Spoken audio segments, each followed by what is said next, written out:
Bonjour à tous, je vous propose dans cette vidéo une correction de l'exercice 1 du sujet 0 du CRPE de 2022. Donc c'est un sujet proposé par le ministère suite à la nouvelle réforme. Donc je corrige aujourd'hui l'exercice 1. Donc l'exercice 1 est un exercice de probabilité. On nous propose en fait 2 dés fabriqués par un enseignant pour un jeu. Les 2 dés sont équilibrés et cubiques. Ils possèdent tous les deux donc 6 faces. Ils sont tous les deux numérotés de 1 à 3, avec quelque chose près, c'est qu'on a à chaque fois, dans chacun des 2 dés, une face qui ne possède pas de nombre. On va lui associer le nombre 0. Donc, du coup, on a des dés dont les faces sont numérotées de 0 à 3 à chaque fois. Bien, donc le jeu consiste donc au protocole suivant. L'élève lance les 2 dés, donc le dé vert et le dé bleu. Ensuite, il avance son pion d'autant de cases que la somme des nombres inscrits sur les faces supérieures des 2 dés. S'il n'obtient aucun nombre, c'est-à-dire s'il obtient 2 faces vierges, pour nous, 2 faces qui possèdent 0, donc du coup, la somme des deux, c'est 0, donc il n'avancera pas. Et du coup, en plus, il va tout simplement céder son tour à notre élève. Le plateau de jeu est matérialisé par une bande numérique qu'on voit ici. Donc le point de départ, la case de départ. En plus, on a des cases numérotées de 1 à 12. Voilà pour le descriptif du jeu. Pour la première question, donc on lance le dé vert et on nous demande quelle est la probabilité d'obtenir 3 à l'aide du dé vert. Alors pour ce faire, je vous ai tracé un tableau. Donc le résultat du dé vert, donc c'est-à-dire nous avons ici un résultat possible 0, donc si la face est vierge, là ici, ou bien 1, ou bien un 2, ou bien un 3. Donc quelle est la probabilité d'obtenir le 3? Eh bien, à chaque fois qu'on va se poser cette question, on va utiliser la même formule. Donc la probabilité d'un événement, quel qu'il soit, hein, donc la probabilité d'un événement, ça sera toujours le nombre de cas favorables, le nombre de cas favorables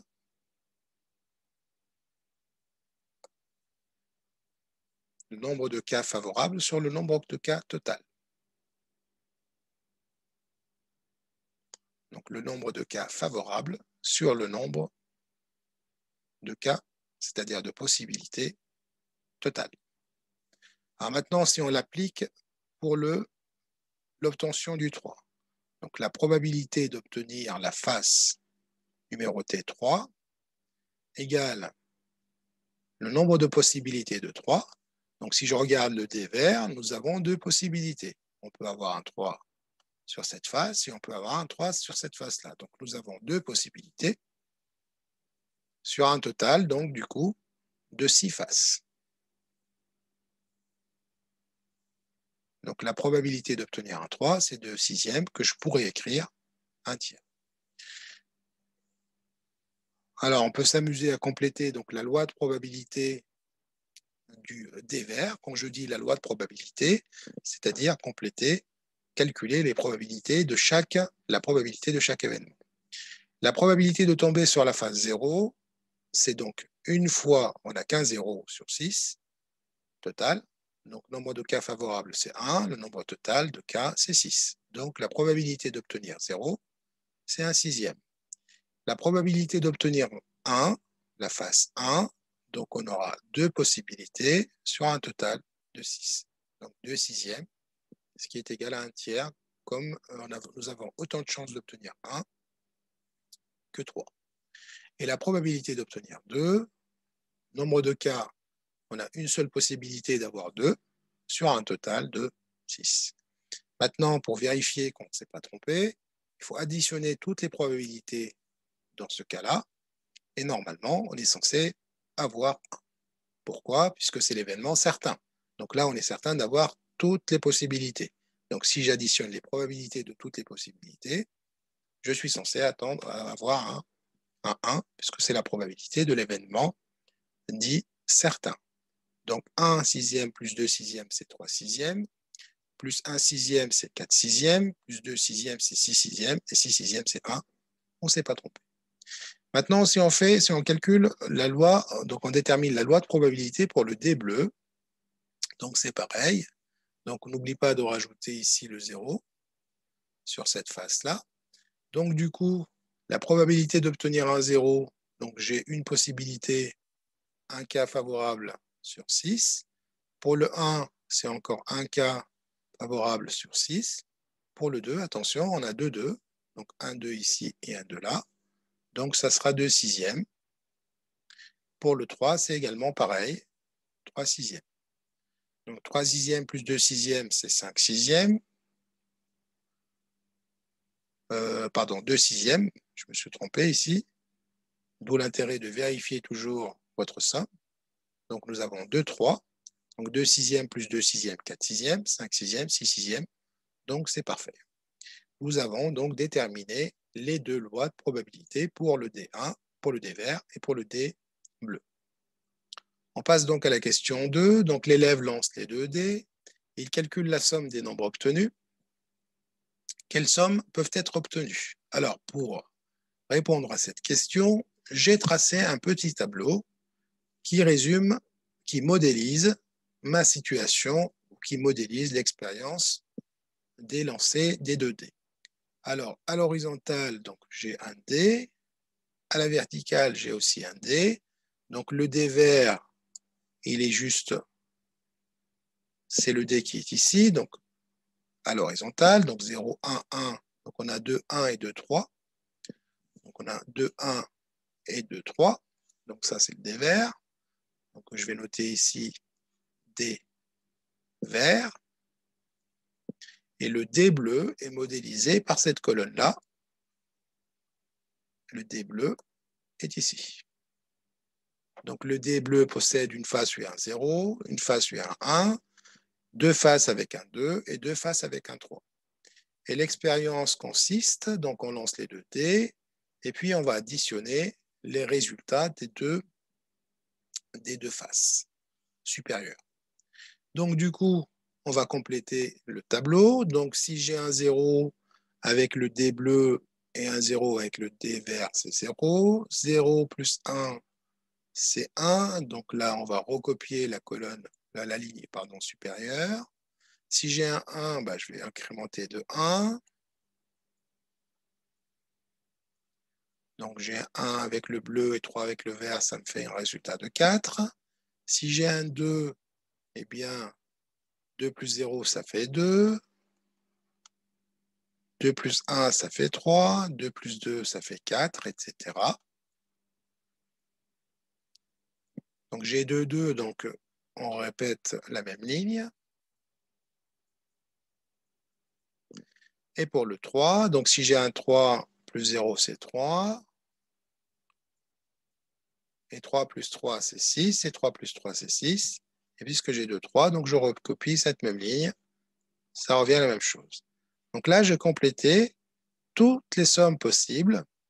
Donc on a des sommes qui vont être comprises entre 0, dans le cas où on a un 0 avec le dé bleu et un 0 avec le dé vert, et 6 quand on a un 3 avec le dé vert et un 3 avec le dé bleu. Donc les sommes possibles sont 0, 1, 2 et jusqu'à 6.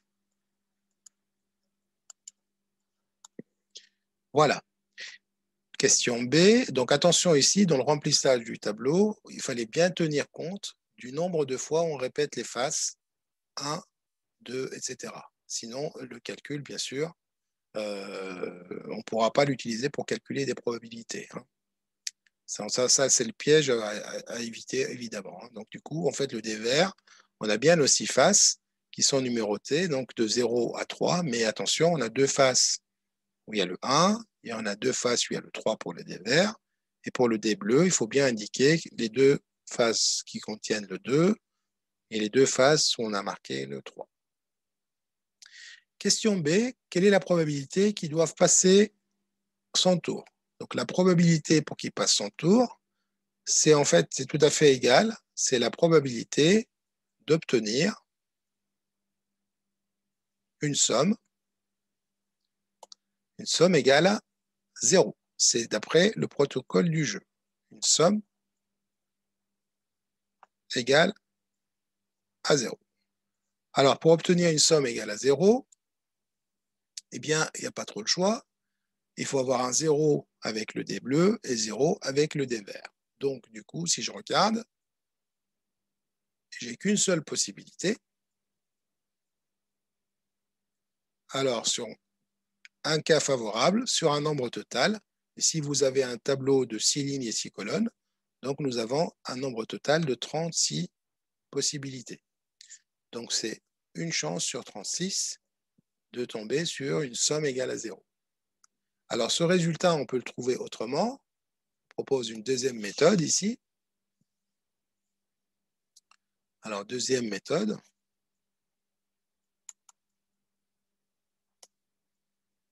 Pour un peu comprendre, en fait, le tableau également. Alors, cette deuxième méthode, donc on cherche la probabilité d'avoir une somme égale à 0. Alors, pour avoir cette probabilité-là, pour somme égale à 0, il faut qu'on ait un 0 avec le dé vert et un 0 avec le dé bleu. Alors, en probabilité, le est, c'est une multiplication des probabilités. Donc, on sait qu'on va multiplier des probabilités. Et donc, ça sera la probabilité d'obtenir un 0 avec le dé vert multiplié par la probabilité d'obtenir un 0 avec le dé bleu. Et la probabilité d'obtenir un 0 avec le dé vert, on a dit que c'était 1/6, fois 1/6. Donc 1/6, c'est la probabilité d'obtenir un 0 avec le dé bleu. Voilà, on est dans ces deux cas de figure. On multiplie 1/6 par 1/6 et on obtient, comme avec le tableau à double entrée, un 36e. Donc c'est un peu plus calculatoire. C'est vrai, j'avoue que le tableau à double entrée, c'est beaucoup plus pratique dans ce genre d'exercice. Donc je vous conseille quand même le tableau à double entrée. Mais c'est bien de comprendre aussi l'autre méthode. On passe à la question C. Quelle est la probabilité qu'ils doivent avancer de 3 cases? Donc là, on s'intéresse à la probabilité d'obtenir une somme égale à 3. Maintenant, il va falloir juste regarder le tableau. Donc, on va observer le tableau. Alors, pour une somme égale à 3, nous avons une possibilité ici, une possibilité ici, une autre ici. Donc, 1 plus 2, 0 plus 3, 0 plus 3. Nous avons également 2 plus 1, 2 plus 1, répété 2 fois. Et là, donc, du coup, on a comptabilisé tous les 3 possibles. Donc, nous avons un cas. Donc, 1, 2, 3, 4, 5, 6, 7 possibilités. Et là, on n'oublie pas les deux derniers, avec un 3 et un 0, avec un 3 et un 0. On a une symétrie à chaque fois. Donc, nous avons en tout 9 possibilités sur 36. On peut simplifier par 9, ça nous fait un quart, une chance sur 4 d'avancer de 3 cases. Voilà. Question suivante. Déterminer la probabilité de chacun des résultats possibles. Maintenant, on nous demande de déterminer les probabilités d'obtenir une somme égale à 0, à 1, à 2, à 3, à 4, à 5 et à 6. Pour ce faire, donc j'ai fait un tableau pour ranger les résultats. On vient de calculer la probabilité d'avoir un 3. On a dit que c'était 9 chances, 1, 2, 3, 4, 5, 6, 7, 8, 9. Donc 9 cas favorables sur 36. Pour le 0, on l'a déjà calculé, donc nous avons une seule possibilité sur 36. Et on vérifiera que le total doit faire 1, 36 sur 36. La probabilité d'obtenir une somme égale à 1, eh bien, il va falloir aller chercher, donc du coup, tous les 1 possibles. Donc, nous avons un 1 ici, 2, 3. Donc, 1, 2, 3. Il n'y a que 3 1 possibles. On n'a pas d'autres.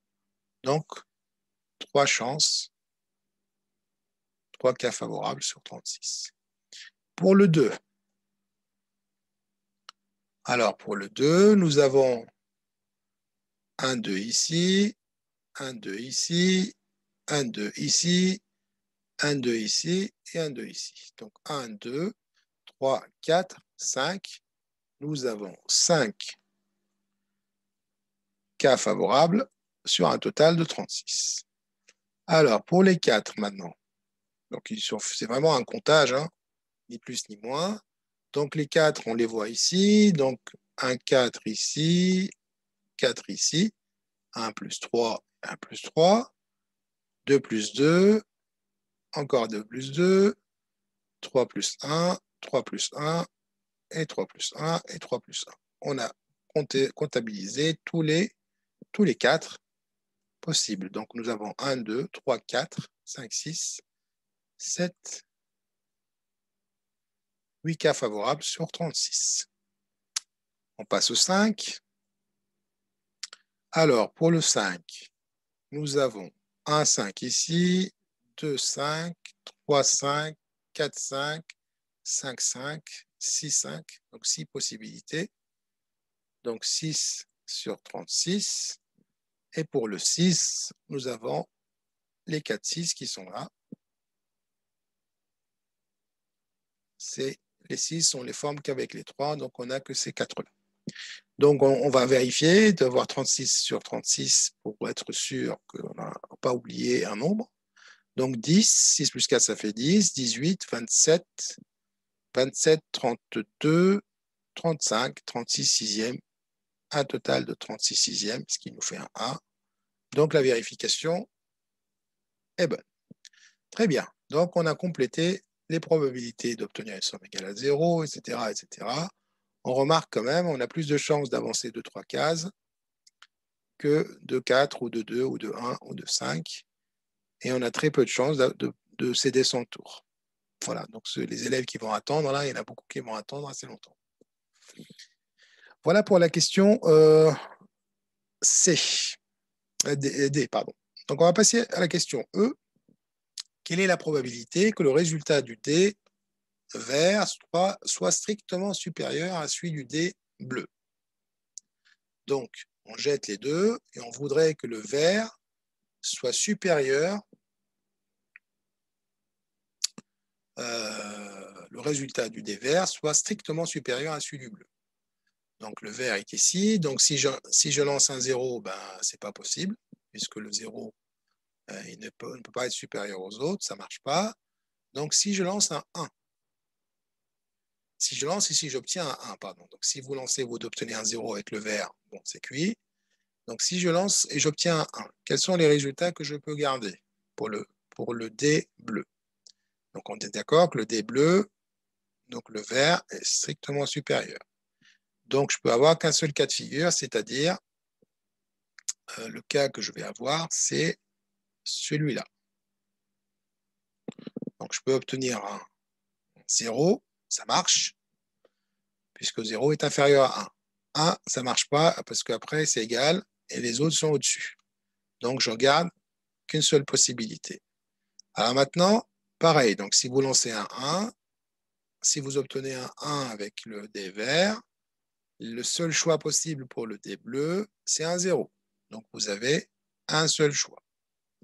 Maintenant, si je lance le dé vert et j'obtiens un 2, il faut que le 2 soit toujours supérieur au résultat du bleu.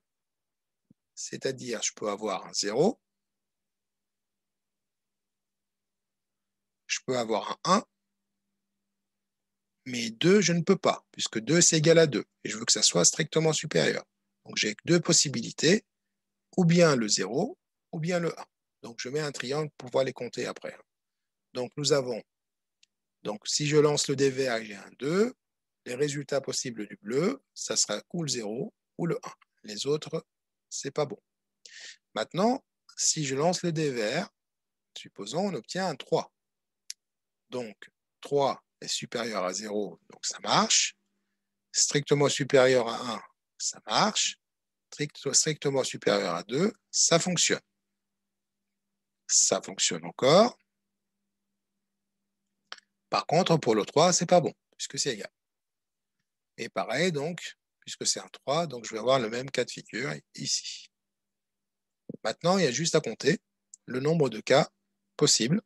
Donc, j'ai un cas, donc le nombre de possibilités. Donc, je vous rappelle, donc, la probabilité que le résultat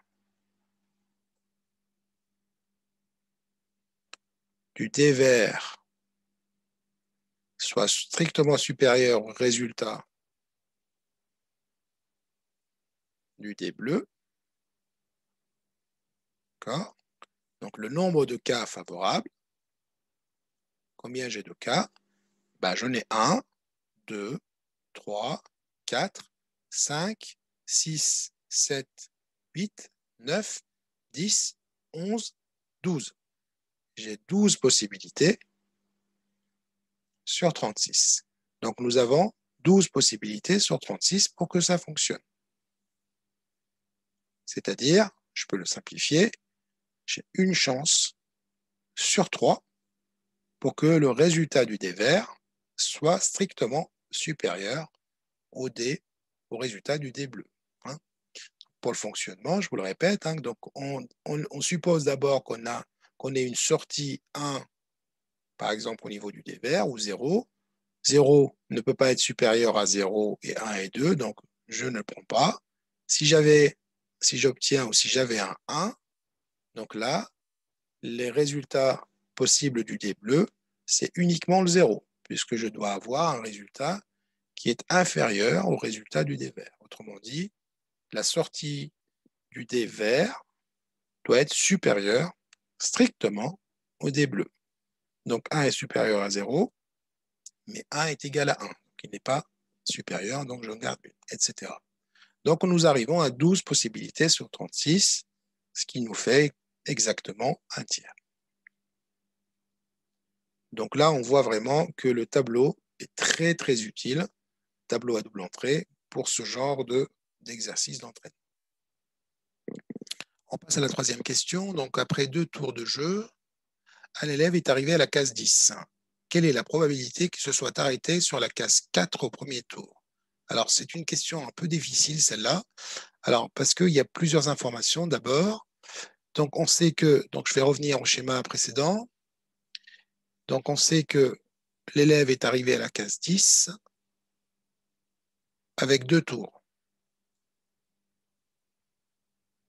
Sachant que il s'est arrêté à la 4e case au premier tour. Donc, au premier tour, il a obtenu une somme égale à 4.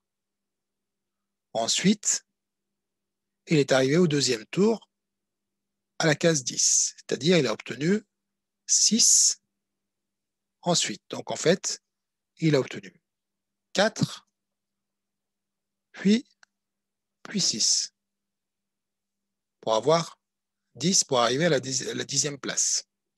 Très bien. Donc, la question qu'on nous pose, quelle est la probabilité qu'il se soit arrêté sur la case 4? En fait, ici, c'est une question de probabilité conditionnelle qui est hors programme, mais on peut y arriver. Il faut réfléchir quand même à 2 fois avant de vous lancer. Alors, on va restreindre notre problème. D'abord, on sait qu'on va arriver à la case 10. Très bien. On va poser déjà la question, comment peut-on arriver à la case 10? On peut arriver à la case 10, en effet, en faisant 4, ensuite 6. D'accord? Donc 4 au premier tour, et 6 au deuxième tour. On peut également faire 5 au premier tour et 5 au deuxième tour. 5 au premier tour et 5 au deuxième tour. On peut également faire 6 au premier tour, une somme égale à 6, et 4 au deuxième tour. Quelle est la probabilité d'obtenir 4 et 6, 4 au premier tour et 6 au deuxième tour? Nous avons un et ici, on sait que c'est une multiplication. Donc, ça sera la probabilité d'obtenir 4 au premier tour, multiplié par la probabilité d'obtenir 6 au deuxième tour. La probabilité d'obtenir 4, c'est 8 36e. La probabilité d'obtenir 6, c'est 4 36e. Je ne calcule pas tout de suite, je vais laisser comme ça pour le moment, qu'il y aura pas mal de simplifications après. Deuxième possibilité, donc on a dit 5 et 5, donc ça sera la probabilité d'obtenir 5 multiplié par la probabilité d'obtenir 5. Deuxième tour. Et 5, on sait que c'est 6 36e. 6 36e. Et enfin, la dernière possibilité pour arriver à la case 10, c'est de faire un 6 d'abord et 4 après. Donc, ça sera la probabilité d'obtenir 6 au premier tour, multiplié par la probabilité d'obtenir 4 au deuxième tour. Donc, 4 36e, multiplié par 8 36e.